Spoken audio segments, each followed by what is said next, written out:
அப்போ 3 ப்ராப்பர்ட்டி வந்துருச்சா?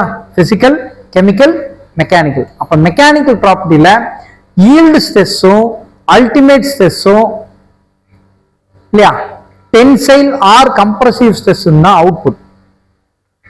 எந்த மெட்டீரியலுக்கு ஈல்டு ஸ்ட்ரெஸ் செலக்ட் பண்றது இண்டஸ்ட்ரியில, எந்த மெட்டீரியலுக்கு அல்டிமேட் ஸ்ட்ரெஸ் செலக்ட் பண்றது இண்டஸ்ட்ரியில? ஏன்னா அதை வச்சுதான் மெட்டீரியல் முடிவு பண்ணுவாங்க.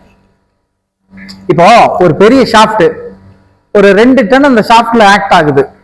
2 டன் 2 டிஃப்ரெண்ட் லொகேஷன்ல 2 எண்ட்லி பேரிங் போட்டாங்க, ரொட்டேட் ஆகுது. 1300 1800 ஆர்பிஎம்ல ரொட்டேட் ஆயிட்டு இருக்கு.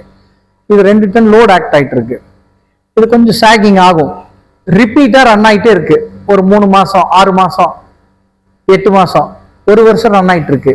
1 வருஷத்துக்கு அப்புறம் டிஃப்ளெக்ஷன் அதிகமாகும். ஏதோ ஒரு பாயிண்ட் என்ன ஆகுது, உடஞ்சிரும். ரைட்டா?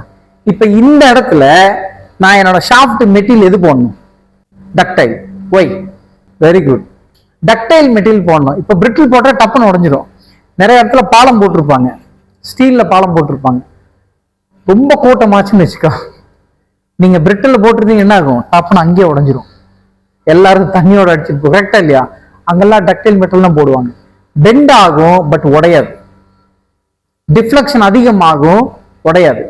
That is ductile. அப்ப எப்பவுமே டக்டைலுக்கு ஈல்டு தான் சூஸ் பண்ணணும், பிரிட்டிலுக்கு அல்டிமேட் தான் சூஸ் பண்ணணும், அல்லது டென்சைல் ஸ்ட்ரென்த் தான் சூஸ் பண்ணணும். இதை பேஸா வச்சுட்டு தான் இந்த வேல்யூ எல்லாம் இன்புட்டா கொடுக்கணும் எங்க அனலைஸ் பண்றதுக்கு. அதுதான் அந்த மெட்டீரியல் ப்ராப்பர்ட்டிஸ்.